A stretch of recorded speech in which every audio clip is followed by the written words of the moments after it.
Rumours are starting to intensify now about the prospect of Canon and Nikon releasing full-frame mirrorless cameras to start taking the fight back to Sony. But there's still a lot of speculation as to what the specs of everything are going to be, and more importantly, what they are going to do with the mounts. Now, I've seen lots of people from both Canon and Nikon camps saying that they hope that these mirrorless cameras still maintain their native DSLR mounts. So for the Canons, it would be EF mounts, and for the Nikons, it would be the F mount.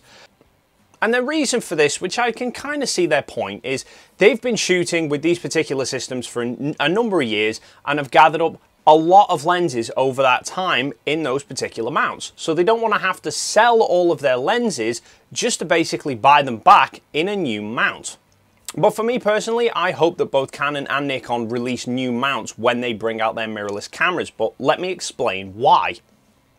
The first part of it is the potential weight savings. Now, I know there's some people out there who go, well, Sony have brought out mirrorless cameras and their lenses are no different than the Canons and the Nikons.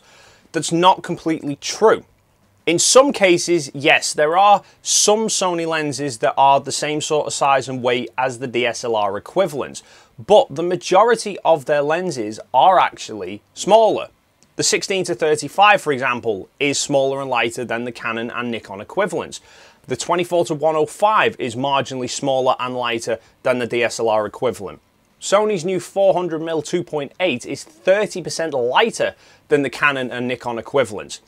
If you look at the Sony 12-24mm, that thing weighs less than 600 grams, whereas the Canon 11-24 and the Sigma 12-24 f4s are nearly double that weight at well over 1.1 kilos. So there are potentially big differences in how much weight mirrorless lenses can be. Now, I appreciate that you probably don't want to sell all of your lenses, that's fair enough. But realistically, especially from Canon and Nikon's perspective, that's a very short-term problem. Because once mirrorless cameras kind of become mainstream, then anyone who's starting out in photography and their first cameras are going to be mirrorless cameras are going to start investing straight into mirrorless lenses. And at some point in the future, you'll probably want to update and upgrade the lenses that you've currently got anyway. So at that point, you could then start to transition over from DSLR to mirrorless lenses. But if either manufacturer decides to keep their current mount, that's basically going to cement them into that mount for the rest of time.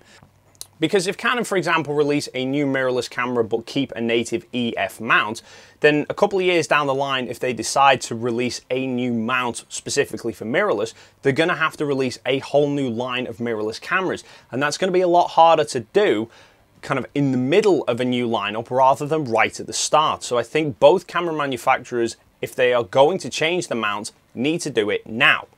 And let's be honest, it's not the first time that new lens mounts have been released to suit the technology.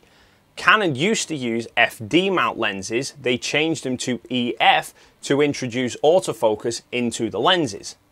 But even if they do bring out a new mount, it's not going to be the end of the world. It's not like you're not going to be able to use any of the lenses you currently already have, because there will be adapters for them.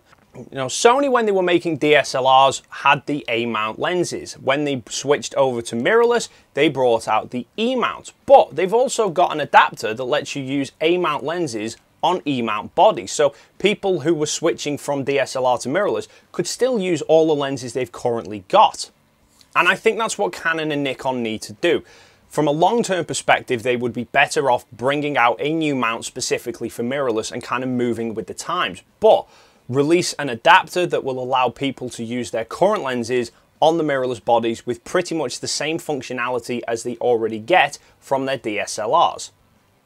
And speaking of adapters, this brings me on to the driving force behind why I made this video. It's something that's kind of a eureka moment I had the other day, and I've not seen anybody else mention this as a prospect, which is the possibility of being able to use Canon lenses on Nikon bodies and Nikon lenses on Canon bodies.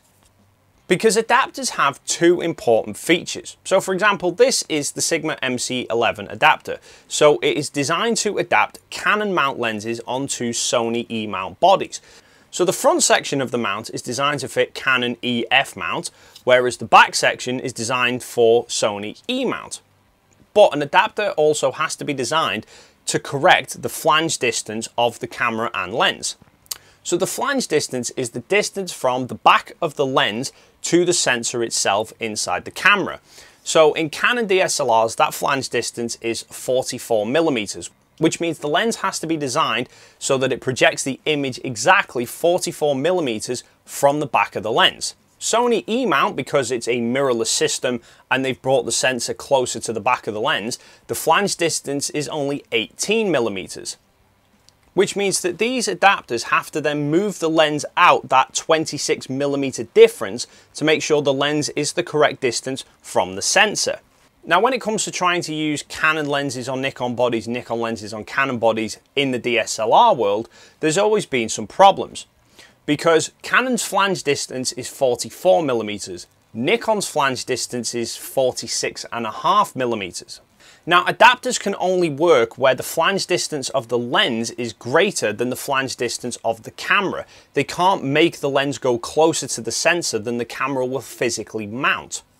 Which means that even if you'd made an adapter to fit Canon EF lenses onto Nikon bodies, the lenses would be physically too far away from the sensor for them to actually work.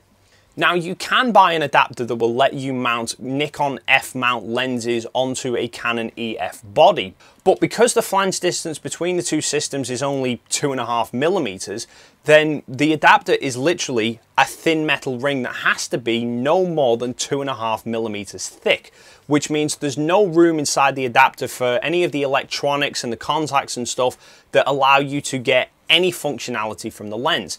So the only adapters that I've seen are completely dumb adapters where you can physically mount the lens onto the camera, but it basically becomes a fully manual lens. But if both Canon and Nikon bring out mirrorless bodies with shortened flange distances, more like 18-20 millimeters, then that's going to open up the possibility of adapters that not only mean that you can use Canon EF on the Canon mirrorless and Nikon F-mount on the Nikon mirrorless, but you'll be able to potentially use Canon DSLR lenses on Nikon mirrorless bodies, Nikon DSLR lenses on Canon mirrorless bodies. Because regardless of what camp you currently reside in, you cannot fail to admit that you sometimes have to look at other manufacturers, a particular lens that a manufacturer's come out with, and think, oh, I wish I could get that for my camera. Because I remember when Nikon brought out the 105 1.4 and the 200 to 500 f5.6, and I remember thinking, oh, I wish Canon would bring out a lens like that. So those are just my thoughts and opinions on the matter. I personally think Canon and Nikon should embrace the change, bring out new mounts, and move with the times.